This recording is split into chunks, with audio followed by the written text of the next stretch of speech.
욥기서 34장의 내용 계속적으로 엘리후가 하는 말입니다. 엘리후가 욥과 친구들에게 건네는 두 번째 연설입니다. 그것이 오늘 우리가 있는 34장에 기록되고 있어요. 오늘 우리가 읽은 이 말씀을 통해서 앞부분에서 확인하게 되는 내용은 욥을 향해서 그를 악인이라고 비난한 겁니다. 다소 거칠게 엘리후가 욥에 대해서 하는 말이 소개가 되고, 그가 이렇게 욥을 악인으로 비난하게 되는 그 근거가 무엇인가 할 때는 하나님의 속성 혹은 하나님의 성품에 근거해서 너는 그렇게 말하고 있는 걸 보니 너는 악인이다, 이렇게 말하고 있어요. 그러면서 마지막 부분에서는 욥을 향해서 여전히 회개를 촉구하는 말을 욥에게 건네고 있습니다. 전체적인 이 논조를 보게 되면 욥의 친구들과 엘리후가 하는 말이 큰 차이를 보이지는 않고 있다 하는 면에서 여전히 엘리후의 이 말에 있어서도 아쉬움을 우리가 갖게 되고요. 그러니 어떤 면에서 다른 세 친구들과 차이가 있느냐 할 때는 그가 하나님에 관하여 더 여러 가지로 욥이 했던 말 하나하나를 생각하면서 하나님을 이제 변호하고 있다라는 면에서는 다른 친구들과 좀 더 발전되고 다른 이야기들을 건네주고 있다 하겠습니다. 이런 전체적인 이 논조의 흐름을 우리가 잘 짚어가면서 어떠한 부분들이 옳고 어떤 부분들이 또 부족한가 하는 것들을 좀 살펴보는 것이 필요할 것 같습니다. 1절부터 4절 내용에서 먼저 이 엘리후는 친구들을 향해서 욥이 했던 말들이 과연 옳은지 그른지를 한번 따져보자, 이렇게 하면서 두 번째 이야기를 풀어가기 시작합니다. 2절 말씀에 지혜 있는 자들아, 아마 친구들을 두고 하는 말일 겁니다. 내 말을 들으며 지식 있는 자들아 내게 귀를 기울이라. 입이 음식물의 맛을 분별한 것처럼 귀가 말을 분별한다, 이렇게 말합니다. 4절 우리가 정의를 가려내고 무엇이 선한가 우리끼리 알아보자. 욥이 그동안 했던 여러 말들을 잘 따져보자는 겁니다. 과연 옳은지 그렇지 않은지 하는 것들을 따져보자, 이렇게 제안을 하고서 그 다음에 이제 욥을 향해서 하는 말, 이렇게 말합니다. 5절 이하입니다. 욥이 말하기를 내가 의로운 하나님이 내 의를 부인하셨고 내가 정당함에도 거짓말장이라 하였고 허물이 없으나 화살로 상처를 입었노라, 이렇게 욥이 말했다는 거죠. 우리가 앞에서 읽어보아 보면 욥이 이러한 이야기를 했어요. 그러나 이제 그 욥이 어떠한 의도를 가지고 이런 말을 했느냐 하는 것을 우리가 살펴봐야 되는데, 이것은 자신과 하나님을 마치 비교해서 하나님보다 자기가 더 의롭다라고 생각했던 것은 결코 아닙니다. 추워도 그런 생각이 욥에게는 없어요. 그런데 이 친구들이 계속 욥이 하는 말을 판단하는 것이, 야, 그렇다면 네가 하는 말을 들어보면 너는 옳은데 하나님이 너보다 더 불의하다고 하는 거 아니냐, 너 이렇게 하나님을 향해서 이렇게 말할 수 있냐 하는 이야기를 친구들도 했고, 역시 엘리후도 욥에 대하여 욥이 했던 말의 진위를 살피지 않고 역시 욥이 했던 말, 겉으로 그가 뱉어낸 말들을 상당히 오해하고 있구나 하는 것을 여전히 볼 수 있다 하는 겁니다. 그러면서 계속 욥이 쏟아내는 말을 마치 물을 마시는 것처럼 내가 그렇게 비방을 하고 있구나, 이렇게 말을 합니다. 그리고서는 악한 자들과 더불어 네가 한패가 돼서 악인과 함께 다니면서 이르기를 뭐라고 말하냐면 사람이 하나님을 기뻐하나 무익하다 하는구나 이렇게 말했습니다. 9절 말씀 사람이 하나님을 기뻐하나 무익하다. 이 부분에 대해서는 참 우리가 많은 생각을 해야 되는 표현이다 그랬어요. 하나님을 잘 섬기는 사람이나 그렇지 않은 사람이나 도대체 뭐가 다르냐. 신앙적 회의감이라든지 또 신앙의 무용론 우리가 뭐 대충 하나님을 섬기는 거나 하나님을 온전하게 섬기는 거나 도대체 뭐가 다르냐 뭐가 차이가 있냐 하나님을 잘 섬겨봤자 얻는 게 뭐냐 하는 식의 이런 생각들이 믿는 사람들의 마음속에서도 이런 생각들이 어떤 순간에 이렇게 마음속에서 막 뿜어져 올라올 때가 있다는 겁니다. 이런 부분들을 우리가 신앙생활을 참 조심해야 된다 하는 것인데 이 말을 욥이 말하긴 했지만 이것이 욥 자신을 두고 한 말이 아니었습니다. 우리가 앞서 읽었던 욥기서 21장 14절로부터 16절 말씀을 떠올리는 표현을 엘리후가 하고 있는 것인데 이 욥이 대답했던 말 중에 있었던 말입니다. 그런데 자기 말이나 자기 신념, 자기 생각이 아니라 악인들이 이렇게 생각하고 있다라고 욥이 했던 말을 엘리후가 잘못 알아듣는 겁니다. 욥이 야 네가 이렇게 말할 수 있냐?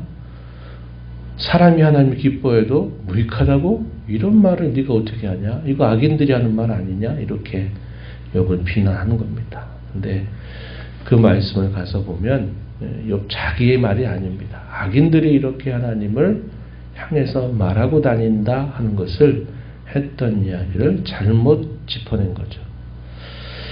되게 우리가 말하다 보면 이런 실수 참 많이 합니다. 그죠?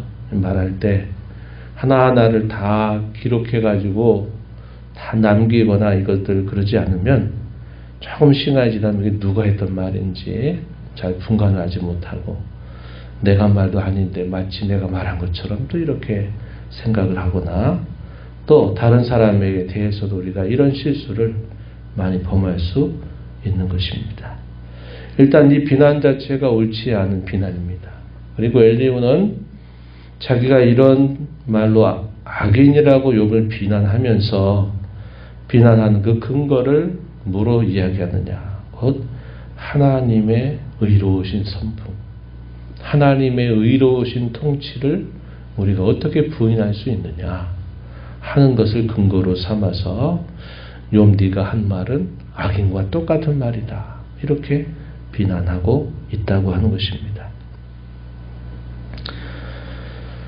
하나님을 향하여 뭐라고 그가 말하냐면 10절에 하나님은 결코 악을 행하지 아니하시고 전능자는 불의를 행하지 아니하신다.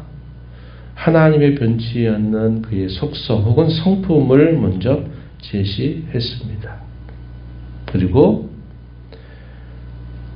그 하나님의 주권에 대해서 역시 옹호하는 표현들을 엘리후도 하고 있습니다. 13절 누가 땅을 그에게 맡겼느냐? 누가 온 세상을 그에게 맡겼느냐? 결국 그런 적이 없다. 하나님이 이 온 세상을 여전히 그의 손으로 다스리고 계시다. 모든 주권을 행사하고 계시다라는 사실을 이야기합니다. 그리고 만약에 하나님께서 뜻을 정해서 생명을 주는 영을 거두가시게 된다면 모든 생명 있는 것들은 다 일시에 죽어서 흙으로 돌아가게 되고 말 거다. 하나님의 전능하심을 옹호하고 있어요. 내가 어떻게 그러한 하나님, 그 전능하신 분을 정죄할 수 있겠느냐? 이렇게 말한 것입니다. 17절 말씀에 그렇게 표현했어요. 17절에 정의를 미워하시는 이시라면 어찌 그대를 다스리겠느냐? 의로고 전능하신 이를 그대가 정죄하겠느냐? 그럴 수 없다. 이렇게 말하는 겁니다. 그분은 모든 사람들의 길을 주목하시고 모든 사람을 감찰하신다라고 말합니다. 하나님이 모든 사람의 길, 그 모든 걸음들을 주목하고 감찰하시면서 하나님은 그의 의로우신 통치를 나타내신다. 이렇게 하나님을 변호하고 있고, 욥이 계속 하나님을 향해서 안타까워하는 표현들이 어떤 면이 있었습니까? 내가 하나님을 배우려고 하여도, 만나려고 하여도 하나님은 여전히 내게 응답하지 않는다. 만나주시 않는다.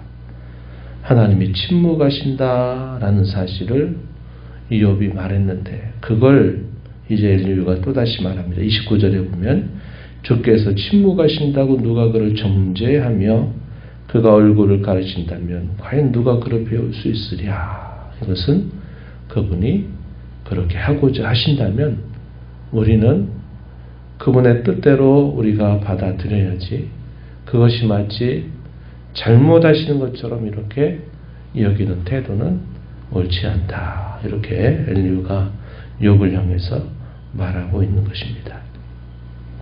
그러면서 결론 부분에서는 뭐라고 이야기하냐면 31절 가서 보시면 이렇게 엘리후가 욥에게 말합니다. 그대가 하나님께 아뢰기를 내가 죄를 지었사오니 다시는 범죄하지 아니하겠나이다. 내가 깨닫지 못하는 것을 내게 가르치소서. 내가 악을 행하였으나 다시는 아니하겠나이다 하였는가. 이렇게 하지 않았다 이 말입니다. 이 친구들도 계속 이거 얘기했죠. 네가 잘못했다고 고백하면 될 것을, 네가 깨닫지 못한다고 하나님께 알려달라고 하면 될 것을 네가 이렇게 너는 잘못한 게 없다고 이렇게 말하냐 하는 이야기를 해왔는데, 엘리후도 역시 내가 이렇게 하는 것이 올바른데 너는 과연 이렇게 했냐, 너 이렇게 하지 않았다 하는 것을 말하고 있습니다. 그래서 결국 이 엘리후가 욥에게 하는 말도 친구들이 하는 말처럼 너도 내 죄를 인정하고 하나님 앞에 죄 용서를 구해라. 내가 아는 거 참 좁은 것에 지나지 않으니 하나님께 가르쳐달라고 네가 그렇게 매달려 봐라. 그런데 내가 그것을 하지 않는 거 보니까 나는 네가 계속 시험 받기를 원한다. 상당히 거세게 욥을 몰아붙이는 말을 하고 있어요. 36절 말씀에 보시면 나는 욥이 끝까지 시험 받기를 원하노니 이는 그 대답이 악인과 같음이라. 그가 그의 죄에 반역을 더하며 우리와 어울려 손뼉을 치며 하나님을 거역하는 말을 많이 한다. 내가 그렇게 고집 부리는 거 보니까 너 계속 이런 상태로 있어야 되겠다. 그래야 깨닫겠구나 하는 식의 이야기를 욥에게 하고 있습니다. 계속 우리가 살펴본 것처럼 어떤 판단 자체가 섣부른 판단이 되고 올바른 판단이 안 되게 되거나 어떤 전제가 잘못되게 되면 그거 위에 계속 어떤 말들을 하는 것이 결국 문제가 되는구나. 그래서 우리가 어제도 그 이야기 나눴지만 우리 성도가 무엇인가를 생각하고 말하고 행하는 모든 일에 있어서는 아주 중요한 여러 가지 요건들이 필요하다 그랬습니다. 우선 이해와 공감이라고 하는 것이 우리에게 있어야 된다 하는 것, 우리가 얼마나 연약한 존재에 지나지 않는가에 대한 이런 이해와 공감이 있어야 되고, 또 진실을 말해야 되고, 진실을 말하는 것보다 또 중요한 것은 하나님의 말씀이 어떠한가, 하나님에 대한 올바른 진리 지식이 있어야 된다 있고, 그러한 지식을 바탕으로 해서 어떤 사안들, 어떤 일과 사건들을 정확하게 분별하고 판단하는 일이 중요하다. 그래야 올바르게 그 말씀이나 그것을 제대로 적용을 해서 그 사람을 무너뜨리지 않고 그 사람을 세울 수 있다라는 것입니다. 그래서 이것이 얼마나 우리의 매일매일 살아가는 삶 속에서 중요한가 하는 것을 우리가 어제도 함께 살폈는데, 역시 엘리후도 다른 친구들에 비해서는 상당히 좀 더 객관적으로 잘 이야기를 하려고 하지만 여전히 욥을 향해서 갖는 태도는 이 친구들이 욥에게 하는 말과 큰 차이를 보이지 않고 있다 하는 것입니다. 그래서 우리가 이런 면들을 여전히 엘리후를 통해서도 우리가 살펴보게 되는 것이죠. 우리는 이러한 이야기를 살펴보면서 욥이 간혹 오해했던 것처럼 하나님이 침묵하신다거나 혹은 하나님이 세상에 일어나는 악에 대해서 하나님이 그것을 그대로 방치하신다 이런 생각을 하면 안 되고, 하나님의 통치 방법에는 악조차도 선으로 바꾸시는 그런 그의 통치의 길이 있다는 사실이고, 악인들에 관하여서도 성경에 말하기를 적당한 날에 다 쓰임이 되도록 하나님은 이끌어 가시는 의로우신 하나님이다. 하나님은 자기 백성을 향한 구원, 악인들에 대한 심판을 통해서 그의 영광, 그의 하나님 되심을 분명히 나타내신다. 그것을 우리가 바르게 붙들고 있어야 되겠고, 우리가 역경과 고난 가운데 있다 하더라도 그런 하나님의 의로우신 통치를 우리가 잘 생각하고 하는 그런 자세가 여전히 오늘도 우리에게 요구된다 하는 것입니다. 하나님 아버지 감사합니다. 이 새벽 시간에도 저희들을 깨워주셔서 생명 주신 아버지 앞에 저희의 걸음을 인도하시고, 오늘도 합수행하시며 주시는 주의 말씀을 또 함께 읽고 교훈받게 하셔서 감사합니다. 저희가 이 땅에 살아가는 동안 참 많은 말을 하고 또 듣기도 하며 살아갑니다. 우리 말에 있어서 온전한 사람이 한 사람도 없다고 저희에게 가르치시고, 혀가 우리의 몸에 작은 지체로 돼 우리 인생 전체를 불사를 만큼 참 큰 영향을 발휘한다고 저에게 일깨워 주십니다. 우리가 어떠한 말을 듣거나 하게 될 때마다 늘 올바르게 진실하게 말하고 무엇이 하나님의 말씀에 합당한 것인가 늘 생각하고 잘 판단하고 분별해서 올바르게 잘 적용하여 사람을 세워가는, 덕을 세워가는 저희들의 삶이 되도록 늘 도와주시고 인도하여 주옵소서. 하나님의 의로우신 통치를 언제나 굳게 붙들고 하나님이 늘 우리 가운데 때로는 보이지 않도록 하실지라도 여전히 역사하고 일하고 계심을 언제나 신뢰하며 주님을 기쁘시게 섬겨가는 저희들이 되도록 인도해 주옵소서. 은혜의 보좌 앞에 나와 아버지 은혜를 구하는 모든 심령들의 간구를 기울여 주시고 응답해 주시기를 바라며 예수님 이름으로 기도하옵나이다. 아멘.